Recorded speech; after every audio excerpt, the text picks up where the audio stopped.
Vitamin C Reversal Serum. Those of you that have been to any of our classes or seen our education before, you have probably heard me say that everybody can and should be using this vitamin C. Right? We know that vitamin C in this day and age is arguably one of the most important ingredients that we have access to. Right? It does so many different things. It works as a tyrosinase inhibitor. It works to help to scavenge free radicals on the surface of the skin. It's a critical component to collagen production. But that only happens if it's stable. Right? We have real challenges in the industry with stabilizing L-ascorbic acid. L-ascorbic acid is the form of vitamin C that's recognized by the body. It oxidizes very, very quickly in an aqueous solution. Right? And this is one of the things that was discovered early on in the early 90s, mid 90s, when the pioneering of vitamin C serums came about.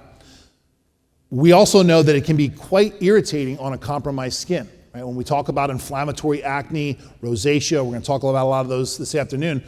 But we know that if we apply a stable vitamin C, that's going to be around a pH of 3.5 to 4, that can be quite irritating for those compromised skin. So knowing that, the brilliance of some of our ingredient suppliers, they started creating what are called ester forms of vitamin C. Right? And ester forms are designed to increase overall stability, right? Increase the overall ability to deliver the vitamin C into the skin, and also to make sure that it maintains the integrity, right? It doesn't create that level of irritation that we're looking at. And the magnesium ascorbyl phosphate that we have in this product is arguably one of the best around, right? It's still one of the most stable. It's still one of the most gentle that we have as well. Now, what I will tell you is that we have a 10% magnesium ascorbyl phosphate. And most of the time, your customers, your consumers will ask, well, what's the percentage of your vitamin C? They're oftentimes referring to ascorbic acid, and unfortunately, it's not an apples to apples comparison. Or should we say oranges to lemons? Because we're talking about citrus. It's one of my really bad skincare jokes. I got some good ones that I'll throw out there. Hopefully they're good. Hopefully you get them. But that's one of the bad ones. So you can't actually compare those percentages directly. What I will tell you is that there's been a lot of studies, not a lot, a fair amount of studies that have been done comparing percentages in overall efficacy. A certain part of this molecule is ascorbic acid. The rest is magnesium and phosphate. So when you compare a 10% magnesium ascorbyl phosphate, it has been shown to have a similar bioavailability to a 20% ascorbic acid. Now that takes factors like oxidation and other things, bioavailability into account, but you can get similar results to a 10% as what you can expect to a 20% ascorbic acid. I'll come back to that when we highlight the vitamin C powder in the professional section, because we also use that. By the way, we use 5 different forms of vitamin C throughout the entire line. It really depends on the formulation, the delivery, the use of the product.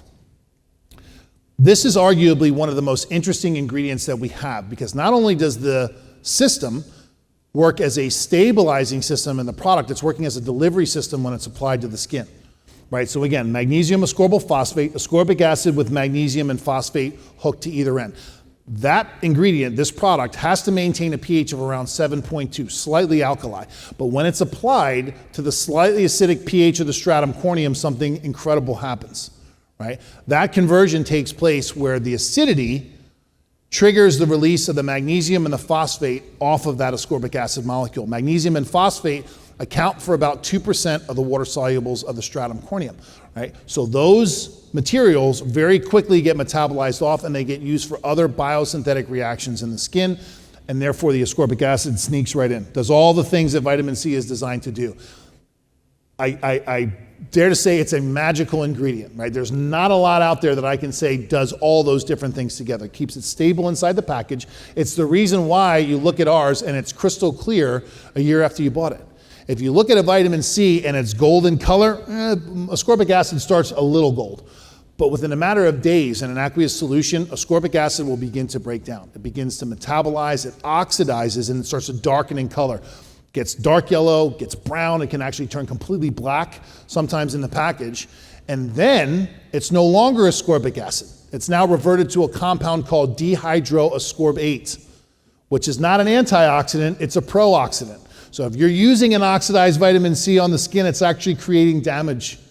It's one of our industry's dirty little secrets, right? And it's one of the reasons why we have so many other forms of vitamin C available. This is my favorite to use in a water-based serum delivery system, but we'll talk about tetrahexyldecyl ascorbate, we'll talk about ascorbyl glucoside, We'll talk about sodium ascorbyl phosphate, aminopropyl ascorbyl phosphate, L-ascorbic acid. So many great forms that are available. It all depends on what we're utilizing it for. What's the formulation, okay? As with all of our serums, not all the water-based serums, they are in a multi-weight hyaluronic acid delivery. And we're going to talk a lot about hyaluronic acid in the afternoon, but it's designed to help to do multiple things, right? You're getting that higher molecular weight, so it's hydrating at the surface of the skin. You're getting a mid-molecular weight, which is giving that plumping effect that we want to see from hyaluronic acid. And then you're getting a much smaller molecule of HA, and it's helping to actively penetrate those ingredients deeper into the skin. So when we talk about the Myocyte Plus, the Cytocalm, the Counterage, all of these you're going to find are in that multiple weight hyaluronic acid. This is a great image. I borrowed this from one of our incredible educators in the industry, Florence Barrett-Hill. I started taking her classes back in 2008. She has 2 textbooks. Unfortunately, they're no longer in circulation, but she does offer some incredible advanced classes. But this slide I love so much. I lifted from the textbook, and this again shows the magnesium ascorbyl phosphate making its way into the cell. Right? We're going to talk about this again in the afternoon as well, but we look at what are called aquaporin channels.